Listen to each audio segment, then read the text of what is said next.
It's happening. It is. Yeah. So I saw- I'm not. I'm I not see. gonna. I'm not. What do you see? I see. Nobody's watching so far. Okay. The So top right right now corner. we are streaming across multiple spaces. We are definitely on Instagram, and ooh, that sucks. Huh? It has us. I Kicked wonder off. how I could fix that. No, it has us side by side. But I forgot Instagram is a what do you call A it? It's different a format. vertical screen, Yeah. but that's fine. Figure it Well, out. I Figure it out definitely another day. realize right now that the image quality got worse by streaming to so many platforms. Yeah.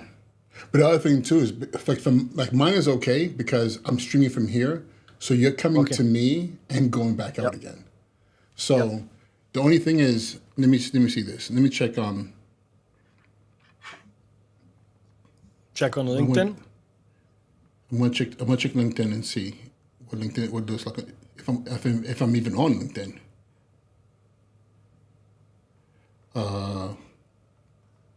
Yeah, we're on LinkedIn. Okay. All right. It works.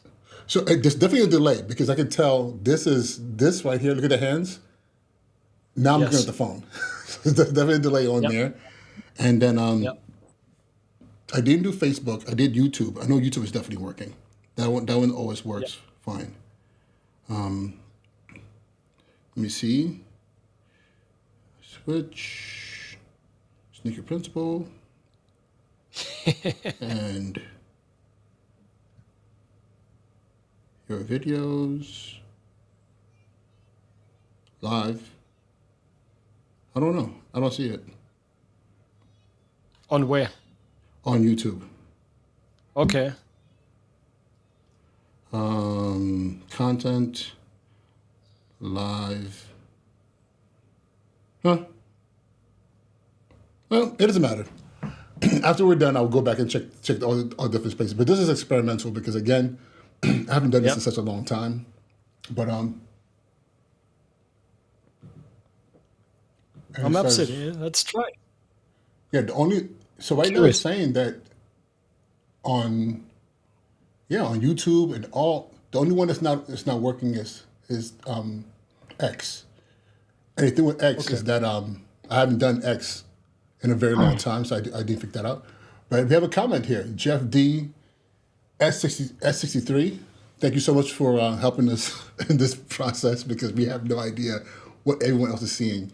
And I know that right now LinkedIn is probably looking horrible because I can see it, and it's literally showing a perfect cell phone in the middle of our screen. So it's half your face and half my face at each side. Oh, So, so I have to so move when, what more to the left or more to the right? I mean, it's gonna look kind of crazy. It's gonna look like we're like touching each other's face. so, so it is what it is. But either way, let's go ahead and have our conversation. And as people join in, they join in. And so AI. Yep. So I gotta tell you something. So in 2 days, on the 9th, I have to present to a bunch of principals at the New York City annual summer principals PD, and I had the bright idea of actually entering a proposal to present on AI. And the crazy thing about it, I tell people all the time, I know nothing about AI other than I use it all the time. And Okay. I tell people I'm an addict, you know, but because of my addiction to it and how much it makes my life so much easier, it makes me so much more focused, and I can do so much more. That for me is my learning of it is from experience versus you who actually you dive in there. You are creating in that space. I mean, I think in general you are ahead of the curve probably for 95% because you're using it daily, multiple times in any scenario that suits your need as a school leader. So I think you definitely have. You can speak from experience what worked for you and what did not work. So I'm pretty sure, knowing you, you probably also paid too many subscriptions that you probably never used. And Actually, just one. You already know which one because I oh, have been okay, a ChatGPT like fanboy from day one, and yes, then for the past year, you've been telling me, oh, it's okay, but there's this other stuff, there's Claude, there's Perplexity, and I paid for Perplexity a year ago and only Yeah. used it like last week after Okay. a year of paying for it. So that's something Okay. good, just one. Okay. That's not too bad actually. I'm definitely worse. I definitely have more subscriptions that I actually probably use, but I'm getting to it. I'm getting to it.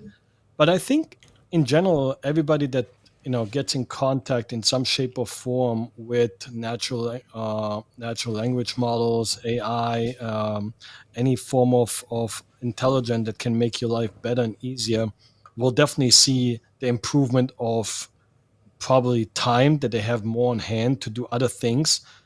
They probably get also more creative because you have a conversation about a topic that most of the time maybe you even push away, but now you actually really have a conversation and dive deeper into the subject. So I always feel when I have a conversation or when I have something on my mind and I really start that project and I start working on the prompts and I'm trying to get really down to the grit of my idea, I really dive deep, and I have a large learning curve by just being on the conversation with.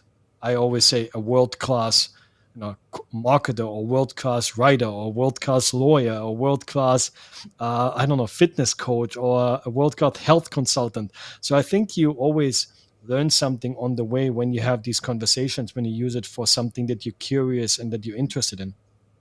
So I You know, think you will yeah, definitely blow out the people in the presentation, and I'm pretty sure there will be a lot of questions from the audience for you at the end of the day. that terrifies me. Because the thing is, like what you said is exactly so correct. Because the the conversation, or people call it the prompt engineering, Yep. has been the largest, the biggest learning curve for me. Because in the beginning, people talk about prompt engineering, and I would look up all these prompts, and what I've learned is come down to me asking the question, expecting for it to not understand what I'm saying because I'm not being clear. Okay. And then after a while, over and over again, then now all of a sudden now, sometimes I remember in the beginning, it might take me, wow, 4 or 5 times just to get to what but each time I'd realize, yeah, I shouldn't have used that word. Yeah, that was not very clear.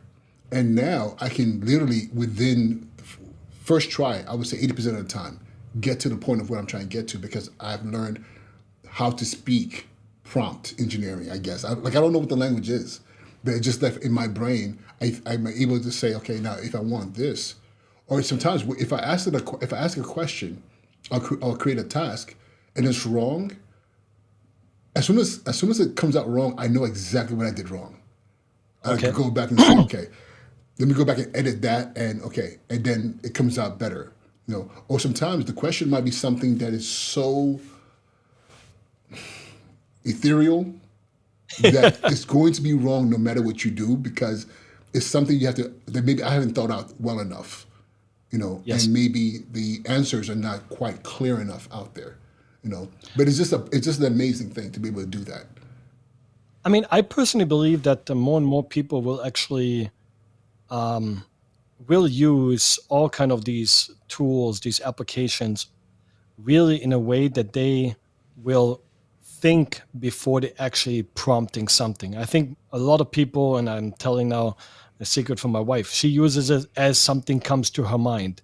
While I'm actually trying to plan it out almost as I go on a golf course, when I want to practice, or you go to the gym, you probably know exactly when you wake up what kind of exercise is going on today. You're not just Yeah, going to for the wake most up part, and go yeah. to the gym and say, no, I'm going to run 5 miles and then I don't know, I'm going to wait around and I'm thinking about if I'm going to do shoulders, arms, biceps, triceps, leg day, core, whatever. I think you have pretty much already thought out what you're going to work out in the gym because you have a limited amount of time that you want to use for the best of your capability. So you know what you're going to work out today or tomorrow um, before you go to the gym. And I think more and more people will take the same approach when they will interact with an AI tool.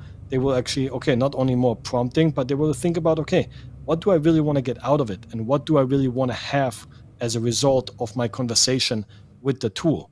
And once you start thinking about it, it almost becomes like second nature, and you actually start really like, prompting better, deeper, and the result will be also better. And then once you get to that point, challenging actually the result is probably the best thing that really happen in the space, that you can challenge the answers, and you can also go to other tools and challenge the answers. So as we're talking right now, I'm realizing, or not realizing, but I I'm aware that people who are watching or who will watch this and be like, "What the f are they talking about?"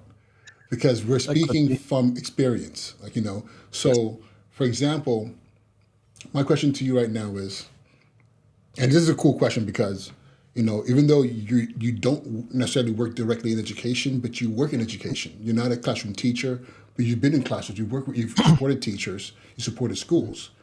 So Yep. how would you explain in the most basic way to that teacher who is like, for the past 3 years, has been like, AI is the devil, kids are cheating, Mhm. and I don't need that. Like, I'm old school. I like the kinesthetic effect of pencil and doing things manually and spending hours researching. Like, how would you explain to that teacher or even that principal or even that superintendent who is saying, why does this matter? Well, it mattered the same way how Henry Ford invented, something that matters until today. That there is a way, a process how to produce something. And I think AI is pretty much the same for me. I don't think AI is evolving daily. You have to get behind it, otherwise you're going to be left behind. And kids nowadays, students, doesn't matter what age, no matter if they're like 8, 9, 10, 14, 15, 16, I promise you they're using it. They are curious about it. They're seeing it on social media. They're seeing it through friends. They understand what it is. And if you want to be the teacher that is cool and the teacher that actually really can touch the kids and really make a change in their lives, then you probably have to be on some shape or form with on the same level, on the same, not really the same level, but maybe at least be understandable. Okay, this is what the kids really want. Because at the end of the day, we can say, okay, we're not going to give it to the kids, and we're always going to tell them, this is not good, this is not good, but the kids will figure it out by themselves. And I think, as a principal, as a person that is in a school building, a teacher, no matter what, I think your curiosity has to match the curiosity of the students, not the other way around. What is AI? What is AI? The reason I'm asking that is because Yeah, last time we hung out and we were smoking cigars, yeah. and you said, and I agree with you. People use it, they don't know what it is. And technically speaking, when we say, even in the context of this conversation, the way we're using the word AI or the Mhm. acronym AI is kind of incorrect. Absolutely. So so help us understand when we say AI, what are we really saying? And then down to the minutia of those who are using it, what are we actually using? Are we actually using AI, or is there a subset of the technology that we're using that we can't just kind of say it's on AI? I mean, I think the word AI or the acronym AI comes probably from us, let's say our generation that was born somewhere in the 70s and 80s. We grew up with watching Terminator, and then later Terminator. Yeah, I, Robert, and with Will Smith. And I think that's where it really comes from. I think people believe or have the understanding, for simplicity reason, that AI is what we're actually using when people describe, I'm using ChatGPT, or I'm using I don't know, Claude, or I'm using Gemini, that this is actually AI. In some shape or form, it is correct, but these are actually really like large language models that got trained on knowledge that is publicly available, and then they continue to evolving in that aspect. But AI itself, I think the acronym is more comes from because it's simpler to identify what we're using. It's like if somebody asks you what is actually iOS stands for when you talk about your software that runs your cell phone, it's like I'm pretty sure 95 to 99% of the people don't know what iOS actually stands for. I Um, don't actually. I don't know. I never thought about it. I just know it has to do with Mac and Apple, yeah, yeah, but I don't iOS. What does it stand yeah. for? I'm actually really don't know. I just I'm not saying this, but this is just like somebody's like, oh, I have to download my new iOS version. I was like, okay, it's like that's what we do. It's like that's what Apple became so good in, that we just without a doubt accepting that iOS. I'm gonna do it. I have to do it. Okay. ChatGPT. Hey, how you doing? Hey, I'm doing great. Thanks for asking. How about you? How's everything going on your end? Doing pretty well. I have a question for you. What does iOS stand for? iOS stands for iPhone operating system. It's the operating system that runs on Apple's mobile devices like iPhones and iPads. Pretty cool, right? Thank you so much. So like it's actually really that's stupid. iPhone operating I system. never I mean, I never thought about that. I just iPhone operating system, iOS. yeah. Yeah, So people are I watching think this that's saying the like same. we should do this to these guys. Yeah, I think the same is with AI. It's just easier to say, "Hey, I'm using AI," or the acronym AI than really describing what it is, because there's so many assets or so many models and so many layers below the terminology artificial intelligence. And I'm pretty sure if you talk to somebody that works at or is at MIT or works with Elon Musk or any other of those really companies that develop or universities, they will look at you and say, oh, you're completely crazy by using the term AI. But I think for the general public, it's just easy to describe for them that, oh, I'm using something that is smarter and I can ask questions and get answers faster than with Google. I'm sorry, I'm fixing your screen. I'm realizing you're. Here we go. All right. Yeah. So even like it's How would funny. you describe? How would you describe AI? How So would you it's in, describe it so to your kids? so. I mean I know I can say I can use terms like language model, generative, language what do you call it, generative, whatever. But that's wonderful. It's like a car. Like I'm a car guy, but I don't know crap about the engines. Like this is not my thing. I Yes. know horsepower. How does the engine work? I have no idea. But however, in the same strength, like when I talk to them about artificial intelligence, like Hmm. the way I describe it to my students is that it's been around us all the time. Yeah. You know, in the most basic of ways. Like when you walk to the grocery store and the door just opens, it's not magic. It's been Hmm. programmed for the sensor that says something comes here, this happens. So Yeah. it feels intelligent, like it knew I was here. Yeah. But now as we move, I mean, and that technology has been around for decades. But the new technology is with those same doors. Now there's a camera there that sees your face. Hmm. And it can scan your face and say, ooh, you are Uche and Joku. You live in this building, so I'll open the door for you. Hmm. I don't know who you are. You don't fit anyone in my database. So, or even better, maybe program to say, if you see Uche and Joku, you see that face, he's wanted by the police. He's not allowed in this building. So all of a sudden, as soon as you come to that door, the door says, oh, that's Uche. Send a message to NYPD. Send somebody here immediately. If you think about that, a human being could be paid to do that and was paid to do that. Yeah. Doorman, open the door. I know you, I don't know you. Hey, you're not Hmm. allowed here. Hey, go away. I'm calling the police. But now the technology does that. And if you think about it, that is artificial intelligence. But there's a certain level of intelligence there that's been programmed into it. You know, Yes. so this has been around us forever.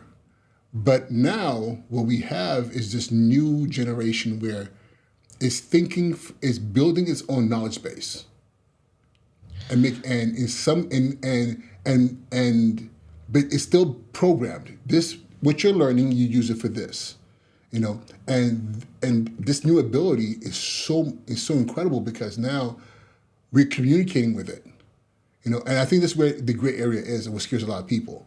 Like how how does it know so much? And of course, it's connected to the internet, and there's bodies of knowledge in there, and these are the conversations I'm having with my students, even with my kids. Like, I have a 5 and 6 year old.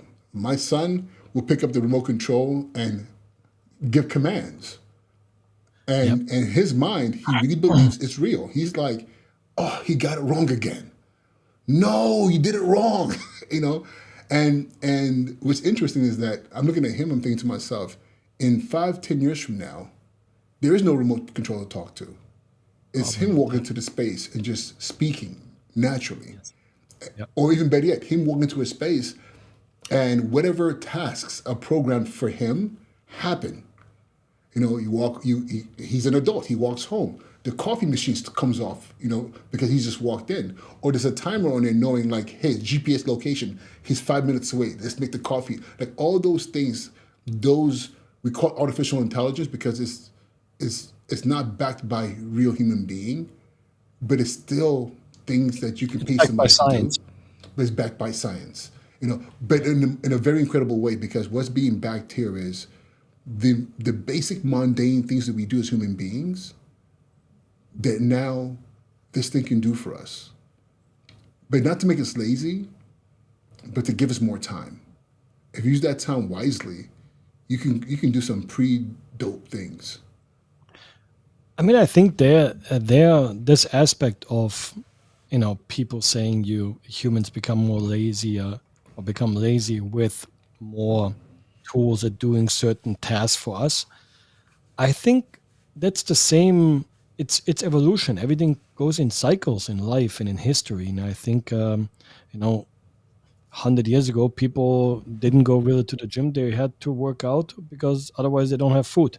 So they had to harvest and grow stuff and hunt. So there was no You need burned for as the much gym. calories as you ate on a daily basis. Yes. It's that simple. Yes.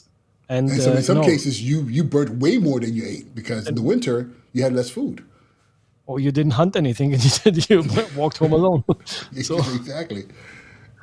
So I think the life changes and technology definitely changed our lives, and we both already in our 40s. So we know we are pretty much like the example of we never had really technology, and all of a sudden technology is all around us in a time span of probably 20, let's say 30 years or something. When I was a kid, I still had it. I remember at home we had a phone that with a dial disc, right, where you have to dial like the round one, Yeah, and if you mess up the phone, rotary.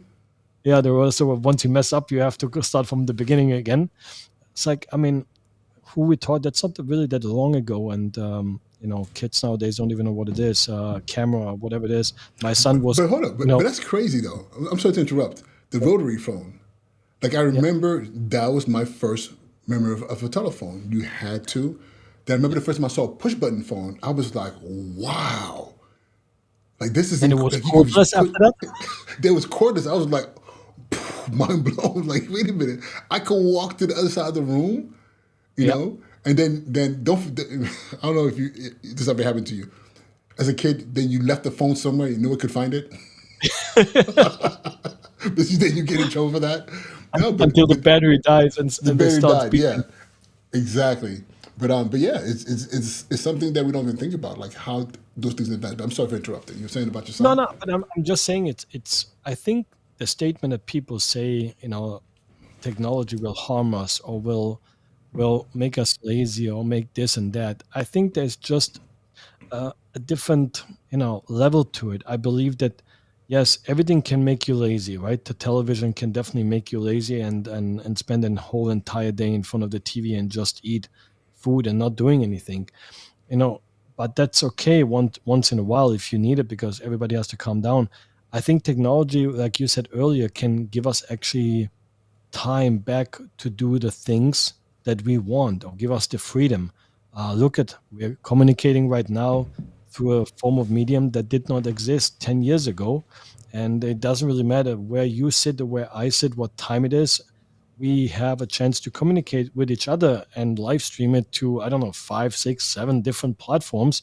So, yeah, I think that's remarkable. And what we definitely have the opportunity now with technology is we can actually really take a little bit more incentive or take more initiative and really build it for ourselves and use it for ourselves rather than just, getting dictated what we have to do.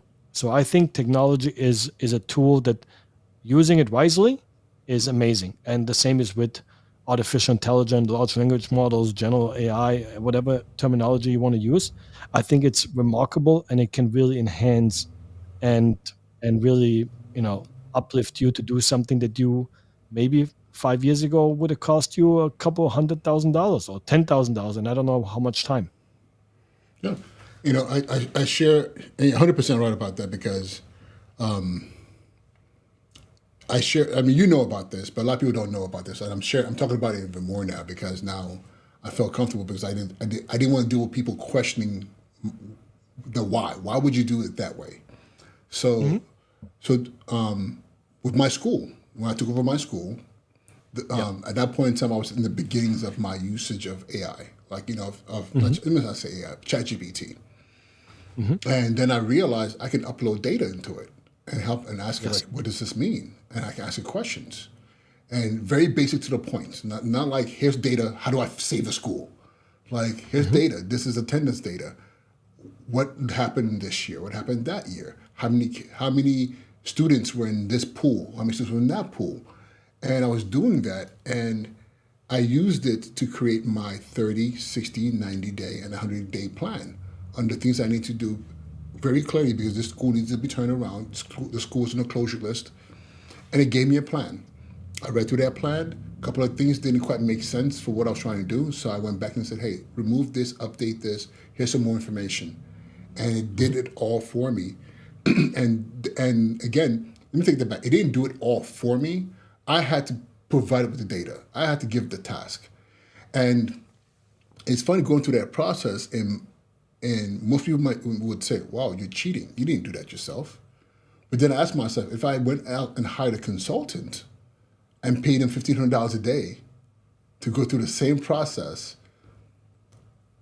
I can say the outcome would have been not as good as what I got out of ChatGPT because it Maybe you didn't have the wrong have it. consultant. Say again? Maybe you have the wrong consultant.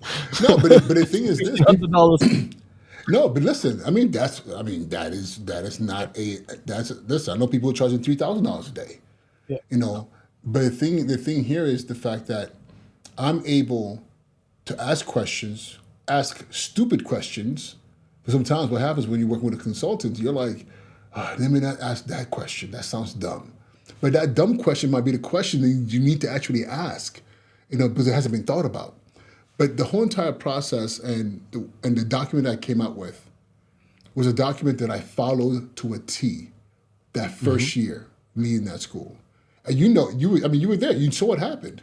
And again, people were like, oh my God, look what he did. And I'm like, I tapped into a superpower. And whenever things were off or didn't seem right, or there was more data points, I'll make some adjustments. Hey, I noticed this. This is not working for this month. I'm not able to do this. What are some alternatives? And it would give me, and I would read it and say, no, take that out, move this around. And after that 1 year, I had people come to the school. Hey, we want to do a documentary. Look at, oh my God, this turnaround has been amazing.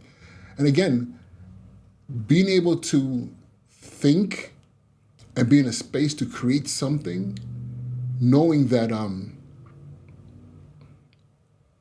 I had all the time and space to not, I didn't have to worry about like, oh my God.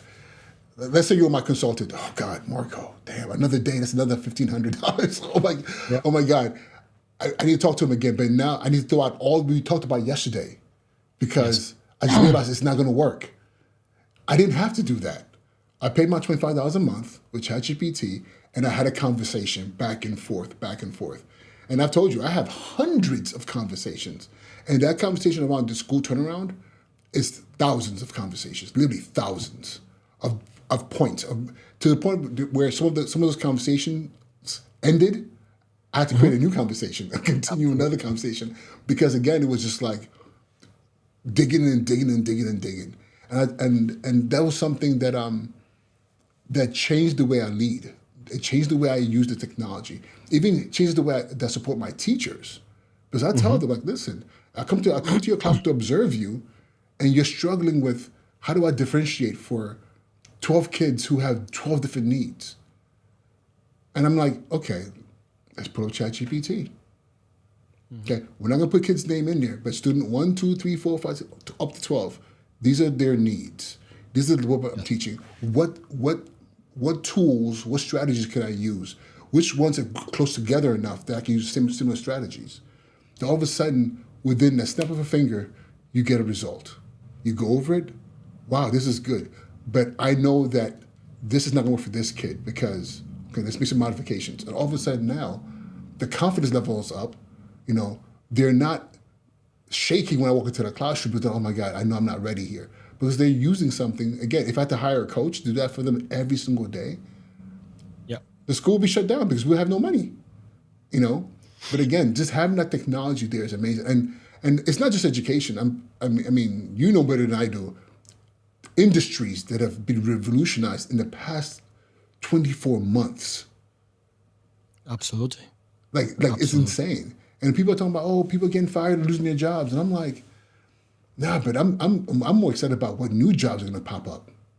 What new ways yeah, please. Again, I'm coming back to the same almost like analogy. Everything has a cycle. You know, the horses lost their main, being, or the main tool was a horse on the field.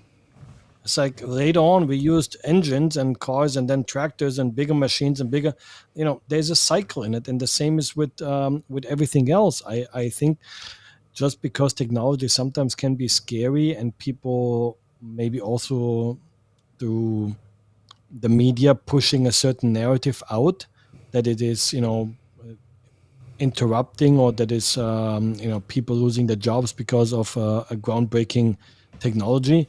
I think that's not the real issue. The real issue is not that technology will exist and people will build and continue building and continue developing and continue to exploring the limits of technology. I think this is not the issue. The issue is more or less comes down to how can we really, really, really make sure that everybody has access to that technology, and rather than just being a user, actually be also somebody that wants to build and create. And I think that's really where it comes down to, that we have to give people, students, doesn't matter who it is, access to use it, not or access to build on it and understand it, rather than just being a user. And I feel like that's something what the technology that we have right now on our phone, on our laptops, really can do. It can not level the playing field, but it can definitely can help you to get faster to where you want to be.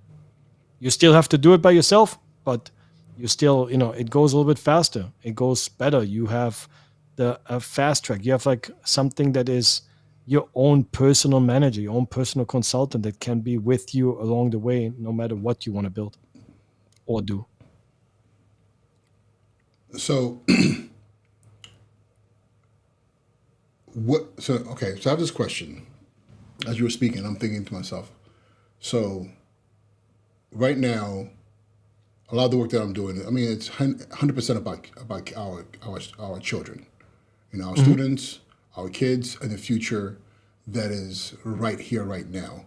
And the fact of the matter is, like I saw this statistic that said that by that 80%, it said 80% of the jobs that will exist in 2030 don't exist right now, literally. Like there's going to be such a huge shift. And I asked myself, okay, what does that look like? What would that look like when we talk about artificial intelligence and all the stems of what it means? And our kids in our schools, in our classrooms, do you believe that, let's say an 8th grader, 7th grader, can say, I want to solve the problem of XYZ in my community? And I'm not talking about like, oh, let's stop people from being mean. I'm talking about like a pain point. Like, I want to solve the problem of, let's say, for example, people who don't pick up their dog's poop on the block. So then I have to step in it. AI, here's a problem. This is where I live.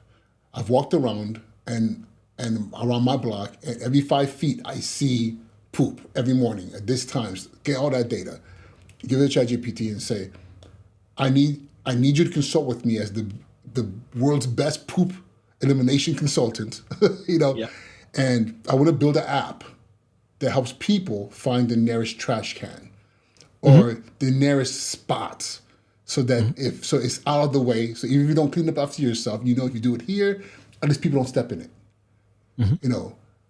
Then and I know and from experience and say application, AI would say, okay, this is what it is. It could look like, here are some options, and you can actually have it write code for you, and you can actually now take that code and put it into an application platform or whatever the case is. Can an 8th grader, 7th grader, 13, 12-year-old, from idea to conclusion, build something with AI? Absolutely, without a doubt.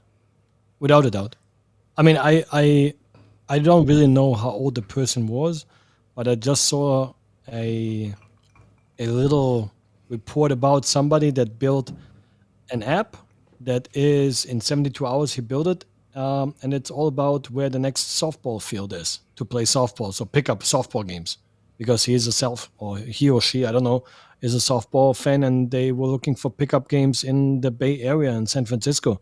Built an app in 72 hours and now has, a couple, 1,000 users for an app, and it was built in 72 hours. So I don't really know the history about how old they were or not, but I honestly believe you can go right now in as a 12, 13, 14-year-old one and go and plug your idea into a thread and prompt it, and it will help you to facilitate the idea. It might not solve it completely for you, but that's also not the point.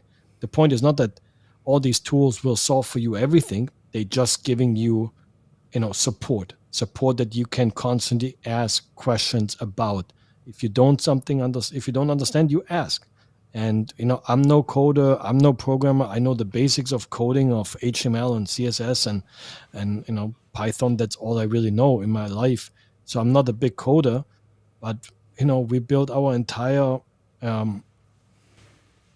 on our entire idea of Obzerv.ai, and the entire UI and the UX was built with AI, was built with an application called Replit. And Replit built the design for us. Replit built the onboarding process for us. Everything was built with Replit, and this all was done for less than $100, I think, and my brain juice for a couple of days. That probably would have cost me $50,000 to $100,000 if I would have a professional designer and professional developers and everything else in the background. So I think it's absolutely possible. I'm not saying everybody can do it, but I think a lot of bright young students can do that. The only difference is we have to just give them the freedom to explore that, or give them the opportunities to see it, or having somebody that can really show it to you. It's like travel. Once you out of your own four walls and you've seen something and you experience something, you want to do it again. And I think that's where probably the biggest challenge is, that we quite often, younger students, and especially, if you talk about students that are in your community, in your neighborhood and in the South Bronx, they might not always have the exposure to those technologies that really can change their lives and their family life or community life. So what is Obzerv.ai? Obzerv.ai is, in a nutshell, a tool that really takes observation notes from principals and develop it or writes it in a specific form as a report in seconds. So if you're a principal, you've been in the building for God knows how long, you take your notes, and you have to then take the report, and you have your Danielson framework or class framework, or if you're superintendent in New York City, you have the MPPR framework, and you have to sit down and really take your notes and write a report and then submit it or send it to your teacher or principal. And we actually using AI-powered technology behind it. In our case, it is Anthropic Claude as a large language model, and we found a way how to engineer it and working with notes to provide you a I would almost say not maybe great, but a very, very good observation report in less than 40 seconds. So that's really what it is. We found out that there's a big pain point for principals and superintendents in the school building. They're losing a lot of time and a lot of energy on writing those reports, and we just want to actually give them the time back. Like we said earlier, technology can give you time back and to do other things that you really need more brain juice for. That's what Obzerv AI is. So I am definitely a beta tester, and my staff knows this. I've been utilizing AI with my to provide succinct observation feedback. Yeah. And again, I'm probably going to get in trouble for this, but I don't care. It is what it is. I never understood why. I understand, but also don't understand why this hadn't been solved. In New York City, when you give a teacher an informal observation, meaning that you walk into the classroom, and every teacher has whatever number of observations that they have to go through, whether it's informal or formal. New teachers have to do formals. Veteran teachers, I think they get like 2 informals, which is 15-minute walk to the classroom, observe, give you feedback, and you're rated in different categories in the Danielson framework for teaching. And it's like it's actually 8 because it's weird because 2 of them are actually like repetitive, but for the purpose of formal observations. So again, the whole entire thing is like, so if I go into your classroom for 15 minutes, I have 15 days to get that report back to you. Yes. And 15 minutes, people might say, well, just write it, give it to them the same day. But I have to write it up in a succinct manner, hopefully not loosey-goosey language, like, hey, this is what I saw, this is what I liked, this is areas of concern, this is what we can do, and you put all that together. And if you have a school with 60 teachers, or you have a school with 40 teachers, or even 20 teachers, it takes time. And often, by the time you get that report to that teacher, because as soon as you walk into that classroom, a million things can happen. Parent here to see you. There was a fight. There was a this. There was a that.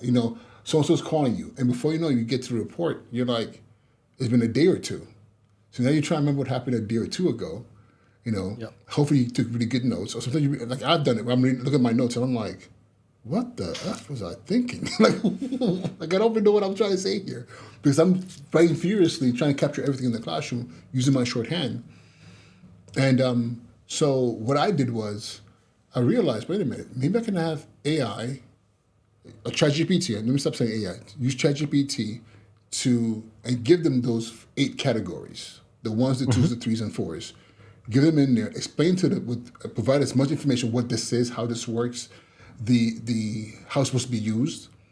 Then I actually asked it to ask me questions about it. And I answered those questions. Then I asked it questions, and then I was like, whoa, it actually is able to give me right answers on how to use this. So what I would do now is I would take my low inference notes, all the data points that I collected. Now I have to concentrate on making sure I'm taking really good notes. Then I'll feed it into it. I've been doing this for years now. So for the most part, even when I'm doing my observations, without any distractions, I already know where it's going, where my rating is going, because I know. So I put those low inference notes into ChatGPT. It's multi-steps. It takes multiple steps. And I would say maybe about once everything is set up, it might take me about 20 minutes, which is much faster than 2 or 3 or 4 or 5 days to get a report, read through it, and say, hey, change this. Oh, no, I didn't mean for that. Make all those adjustments. And I remember the first time I did that, and I was like, okay, I'm nervous now. I gave it to a teacher What comes out? the same day. And they're looking at me like, that's not possible. But others look at me and be like, I've never got anything the same day. I've never got anything the same week. But I gave to it. I remember I gave to a teacher. It was a male teacher. And he took it in his hand, looked at it, looked at me. He's like, is this AI? I said, I use ChatGPT to compose the notes and everything. But I was like, do me a favor. Go and read it. If there's anything in there that you don't agree with, come and let me know. Yep. He came back and said, it was right. Hmm. It was right. And this is a very reflective teacher, and that's the only reason I did it for him, because I knew he would actually read it and he would push back. He came and said Okay. it was pretty right. And they looked at me and said, "This is incredible." But that process took me still sometimes 15 minutes, 20 minutes, sometimes 30, 40 minutes, depending on the teacher. And sometimes I had to make some modifications to my instructions in ChatGPT, but it was still Absolutely. faster until I used Obzerv.ai. The first Well, it took version, us also a little bit longer than 20, 30 minutes to come up with the whole engineering of part. course, of course. But I remember the first rendition that I used, I was like, oh, snap. I had some suggestions, Yep. but I was like, okay. Then it must have been like the third rendition. Then I was like, I think I texted you and said, this is scary. Because even though, yes, you still, like, I tell people all the time, if you're using any large language model, if it's Perplexity, if you're using ChatGPT, read the outcome. You still have to read Oh, it. absolutely. If you don't Yes. like to read, use the audio version, the speak out loud version. Click on that and just listen to it. But you have to engage in it, because if you don't, there might be something in there that might be wrong based on what instructions you put in there. And now you put it Yes. to the world, and then you look like an idiot. I I read mean, that I report. think, yeah. No, Sorry. no, I I think read that report, and what came out was like amazing. But go ahead. I think we have to we have to really speak about that part a little bit more in detail, that people should not just copy paste whatever tool gives you as an output. I think we really have to get away from that. And I think most people are aware already that you should challenge, and that you should still have critical thinking, and that you still should, challenge also the outcome from any, or no matter Perplexity, Claude, ChatGPT, Gemini, whatever else is out there. You should challenge the answers. And just because you're getting the answer so much faster doesn't mean that the answer is correct, because it could also, and here's a down part, everything is based on your question as well, and as your input. So Yeah. I try to explain it similar to going back to the gym. You can get your workout schedule, but you still have to work out by yourself. Now AI won't lift weights for you at this moment. And I think the same is with working on using these tools. You have to learn how to use them, and you still have to do it by yourself. You still have to think about it by yourself. So, and the same is with our tool as well. We're providing you probably with a very, very good report, but I really think every principal and every user of our platform should still be critical towards us and towards the outcome, because that's eventually also a career, or something that can interfere and can decide somebody's career. So you definitely want to take a look, read through it. If you don't like it, edit it. Or if you want to give a different prompt to the system, then you can redo the report again with some specifics and some instruction that are only tailored to you and your teacher, or if, when it comes to superintendents and principals. So I think that's really something we have to really put a big exclamation mark behind it, that people still and should always, look over the answers that they receive, rather than just getting copy paste and think, oh, I'm done with it. Thank God Obzerv AI saved Yeah. me 2 hours and 15 minutes. But at the end of the day, this is not what we really want to. We want to give you the time back to do something that you, as a school leader, you need a time to focus on important topics. And I'm not saying observation reports or notes are not important, but it could be done faster. And that's really what we want to do. We want to help you, give you a tool, and you can focus on the bigger topics in your on your to-do list. And I'll say this, like Observe AI and using artificial intelligence and an application like this didn't just allow me to do it faster for the sake of Mhm. just doing it faster. It allowed Mhm. me to give feedback immediately. So Mhm. those corrections so whatever corrections or modifications to be made could be made immediately, because at the end of the day, there's a child sitting in that classroom who's not Absolutely. getting good instruction. There's a child again in that classroom who, if we can make the right modifications, the outcomes will be better for them. So Absolutely. whether you waiting 15 days to get that report from me, or even 24 hours to get that report from me, you get it in the same day. And then guess what Yes. we can do? We can talk about it immediately. Hey, this is what I want you to do. Work with this particular coach. This is what we're going to do here. Stop doing this. Right? Did you realize you were doing that? All in the same day. So that when I walk into the classroom the next day or the day after for just a quick pop my head in, but my thing, I don't do gotchas. I don't do, hey, I saw you yesterday. I'm going to come back again to see you again. No, I'm going to come back in and say, hey, how is that thing going? Is it helping? Yep. And being able to get that is incredible for a lot of teachers because, again, this could be a very lonely job, and especially when you're scared that you might lose your job because of an observation. And again, that observation should not be you're being policed. It should be Yep. you're being you're being observed for the purpose of support. Like, how can I support you? The same way, like a coach or fitness instructor will watch you do an exercise, and then they're like, okay, stop. This is what you were doing, and this is how you're going to hurt Yep. yourself. Yep. Or if you could do it this way, you get stronger, and you'll be using more muscles, or you'll be using specific muscle. And it's the exact same thing, and that's the I mean, thing. that's exactly what it Yeah, is, right? yeah, If you go to the gym and you're doing an exercise the wrong way for 15 days because your coach that you usually looks over you is not there and nobody corrects you, you're doing something major or can do major damage to your body. And yeah, it is way better if you have somebody around you that actually guides you and teaches you and gives you instant feedback rather than letting you suffer for 10, 12, 15 days. And I think that's really what also these AI tools all will do. They're giving you instant feedback. You can really finish up a task still professional, still to very, very high quality, just faster. And that's why I try to always say that that technology is not the human's replacement. It's just an amplifier. And that's really what it is. The technology gives us the freedom to do a task that usually is tedious and long and would take really, really long time. And maybe sometimes even it's uncomfortable because if you would speak to a consultant or do it with somebody else, you might not always be honest because you don't want to look stupid in front of maybe another person. exactly. But here, actually, the level you can really dumb it down to the most basic language that you want to. And for me, it's like when I prompt something or when I have an idea, I'm writing like I'm a probably like not even a high school kid.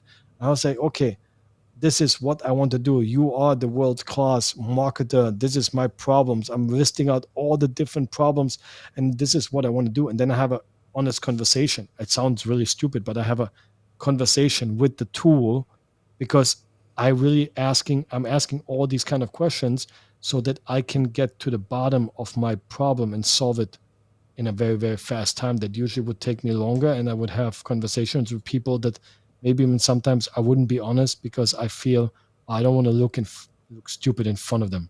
Or I don't want to, look, oh, I don't know that. Why do you don't know that? So I think the technology in any case, and the same for us as Obzerv AI, it just gives you a tool to do a task that takes you longer in a shorter period of time, but it's still your responsibility as a user to double check and triple check the outcome and make adjustments based on your personal and professional needs and based on your situation that you have in your school building. Yeah, yeah. And it's, even though in this conversation we're talking about AI in general, in very general terms, and we spoke about Obzerv.ai. As you were saying that, I'm thinking about even like our kids in the classroom, other ways that how AI can support them. Like the whole notion of kids, and I'm sure you come across kids like this who in the classroom they don't want to ask questions, or they misbehave because they don't want to be embarrassed. So it's easier for me to distract everyone because I don't feel smart enough, and I don't want to ask you that question because I don't want people to laugh at me. But the one thing that's incredible about just like me being able to go and say, hey, I have a conversation with, like, literally a verbal conversation. It's not judging me. It's not saying, hey, how come you don't know that? And it's funny because I'm going to share something real quick, and this is something that I did with my teachers, and I was shocked. So I went into the language. Mhm. Hello.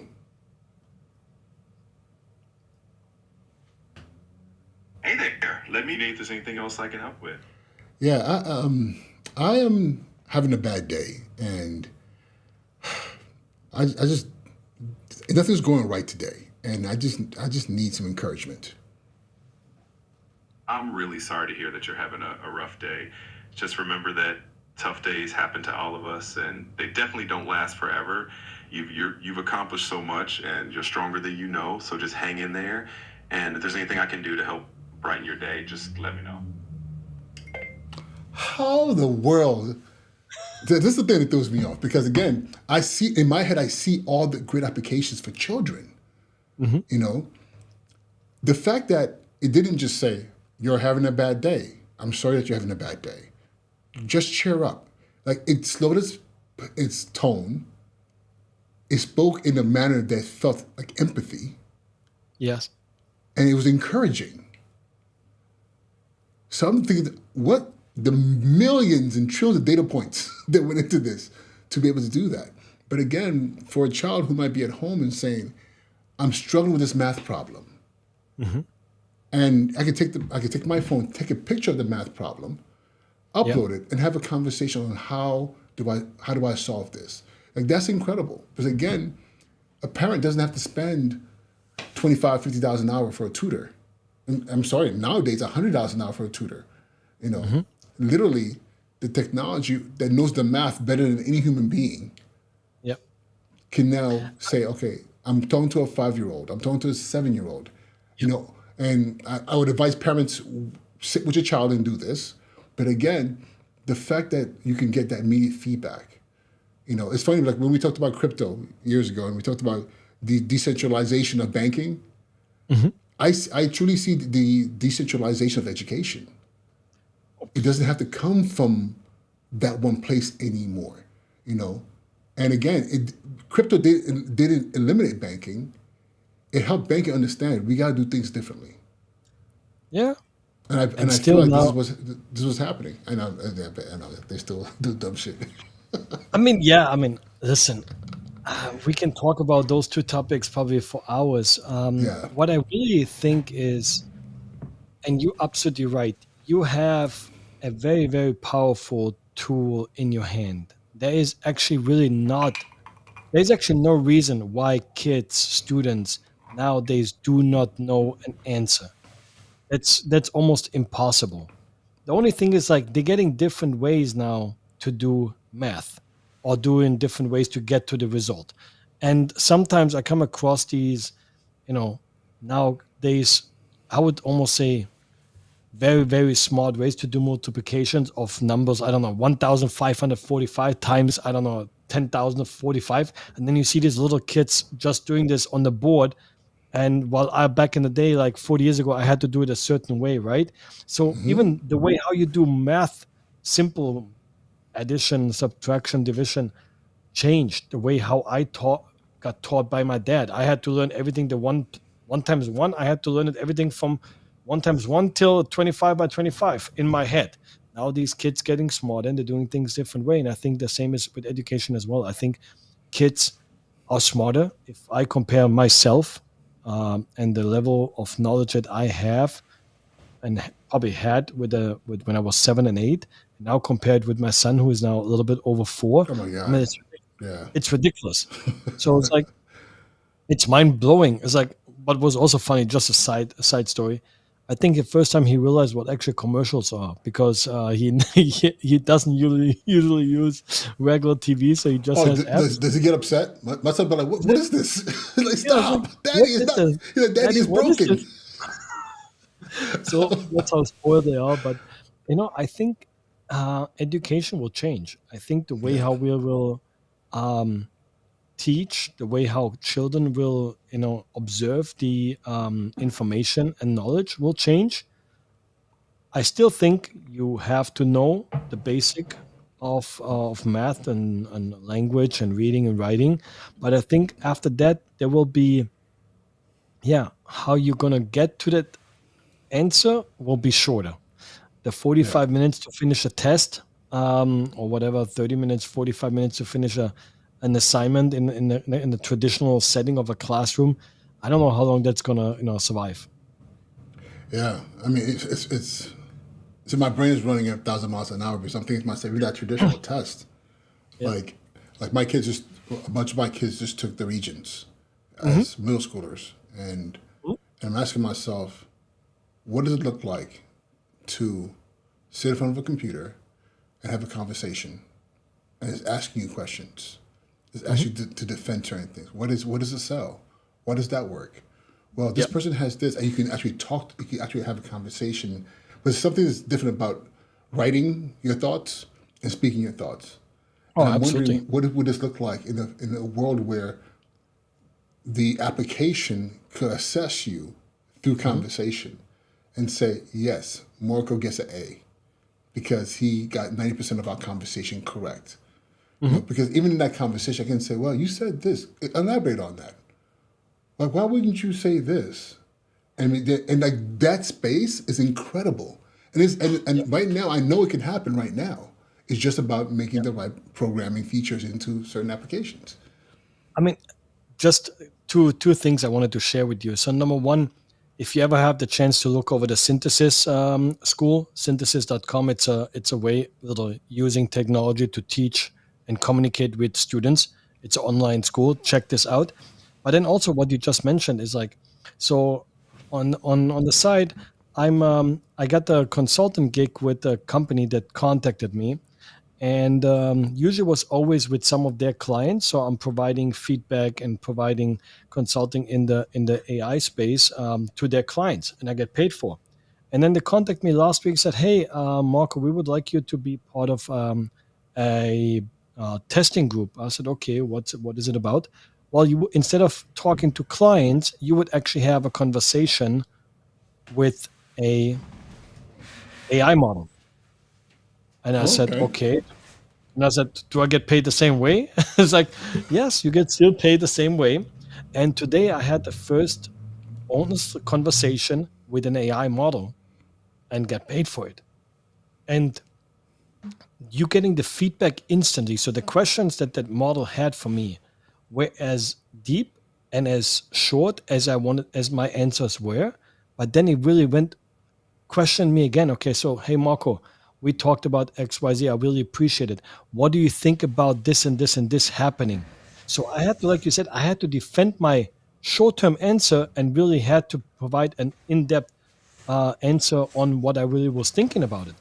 And I was like, instead of having usually like a 20, 25-minute conversation, I had a 45-minute conversation with an AI model.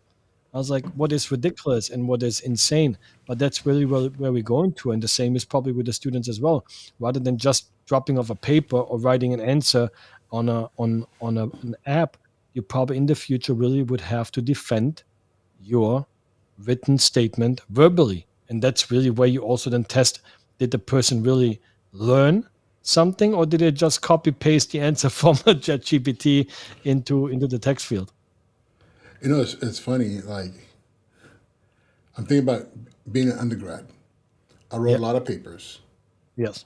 and 85% of those papers, I don't remember a damn thing Yeah. after I submitted them. Yeah. Because I was doing it because it was an The assignment, it same was day. due. Yeah, listen, I was just like, listen, this was, and I spent hours in the library, in the stacks, pulling out books, Yeah. references, my APA format, all those things had to be made sure it was fine, and getting the red ink back on the paper, making the corrections, not because it was intellectually stimulating, because the professor said, fix this, fix that, fix this. So I went in there and fixed it, and I submitted it. And when I submitted it, I got my A and I walked away. And I asked myself, well, how is that different from somebody going to ChatGPT and just saying, do this for me? Because again, I don't remember anything. But the whole notion of being able to defend that I should defend the process. I think that's going to become common state. It's going to become a commonplace now in education because the technology is there. How do we know that you know? You know, Yes. and if you have a great memory, you're able to memorize everything. Then listen, you're a gangster. More power to you. Yeah. But the average Yeah. person needs to be able to say, okay, if this is my work, I know it's my work because I can actually defend it. You can look at the Yes. paper and hear what I'm saying and know there's synergy. There's a connection there, you know. Yeah. Or maybe it's off 5%. You know, Okay, there's a that's margin of fine. error in there, but at least you can defend it. And I think that's the thing that is coming our way. And I would say like Obzerv AI. When I give a teacher their report, I can defend it. That's not a question. I can 100% defend it. They can ask me, "But what do you mean by this?" Because I was there in the Yeah. classroom. But Yes. what happened was that the application made a very clear connection to the Yes. framework and said, now to support this teacher in this area that you identified, these are the steps they need to follow. So, and here comes the important part, but it's only based on your evidence. So the better your evidence, the clearer the evidence, the more detailed your evidence as an observer is in the classroom at this given moment, the better the system can identify and provide you with a more detailed report. If you don't have any evidence, the only thing you will see in each rubric is like no evidence provided, not available. The system cannot classify and categorize your, or give you a rating on in that category because there's not enough evidence. So it's still work has to be done by the observer. We're just Yes. a tool that gives you the time back, rather than, like you said earlier, I have to sit down, I have to get a quiet time in my office, then it's like stuff happen in the school, always teachers, parents, whatever happened, you get distracted, and there's a lot of other things, and then you're providing feedback a week or 2 weeks later. Now, if the details that you have are great, we can provide you a very good detailed report. And then it's really up to you to identify, is this absolutely correct? Do I have to make corrections? Do I have to give special instructions back to the system? Or is this something that I feel comfortable to send already within 20 minutes to my teacher? And then you can have really the professional feedback conversation, and the feedback loop is there, because then you really have a ground on what you can have a conversation with a teacher. My favorite part about Obzerv AI is the box. What did you call it? The What do you call the instruction box. box? The instruction Yeah, the box. instruction. Yeah. Because the way I use it is I have the report and I'm like, okay, this is on point.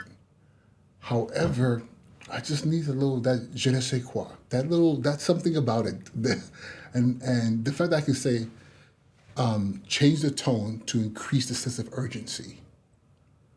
Yeah. Because I know the teacher I'm giving it to, and they need the tone to be just a little bit more like, hey, this is serious, And the The fact that I system say will that, also learn. The system will yeah, also learn who you are and what do you require. So you can really set up your, almost like your preferences, and leave it in the instruction box, and it will be remembered the next time you coming and do another observation. But it could be also that you say, oh, again, here I don't really need the sense of urgency. Here I maybe don't need the harder language. I need something more encouraging. I need something more stimulating, or whatever it might be, whatever you want to accomplish. But that's really where also your input is the key. We're just really the tool that can enhance and speed up the process. But it's really up to you, the user, to do, I would say, almost the hard work. And we are just the ones that processing it in a faster manner, because we engineered it. yeah, man. I mean, Well, we've been on here for an hour now. oh wow. It's an hour and 8 minutes. So I know most people will be like, wow, this is an hour long. But listen, if you made it this far, whenever you listen to this, you are amazing. And I hope this inspired you. I know this is a dumb question, but I'm going to ask it anyway. Where can people find Obzerv.ai? On Obzerv.ai. Obzerv.ai. And that's Or you the can thing. I told people about it, and they keep putting an S. I'm like, it's not. There's no S. No S. It's No? Obzerv Z. Yeah, and Z. Z and .ai. And again, it's an incredible tool, and for school leaders, yeah. Anything else you want to add to that before we jump No, off? no, we will continue building. We continue adding different frameworks that are necessary in different parts of the country. That they're using different frameworks. We will add on more frameworks. We will continue developing and adding more value to the user. So I hope everybody that uses Obzerv.ai is ready for the next thing that comes. We will provide more feedback, or we're ready for more feedback. So yeah, I'm really excited about the next 12 to 18 months and what we're going to develop with Obzerv. And in the next couple of weeks, when time permits, I think we should jump back on, and maybe you do maybe we could do a Zoom call type deal, and you do a screen share, and Absolutely. show us how it's used. But I think it's one of those things where it sounds great, but when you see it, then you realize how wow, this is a game changer. So Yeah. I look forward to doing that. But with that being Thank you. said, let's go ahead and sign off. So for those of you who lasted an hour and 10 minutes, you're amazing. I don't know what to say, but as typical, depending on what platform you're on, whether you're on YouTube, if you're on, we didn't do Facebook, which I just realized, but we did Instagram, which was completely cut off, but it's cool. You can just listen to it.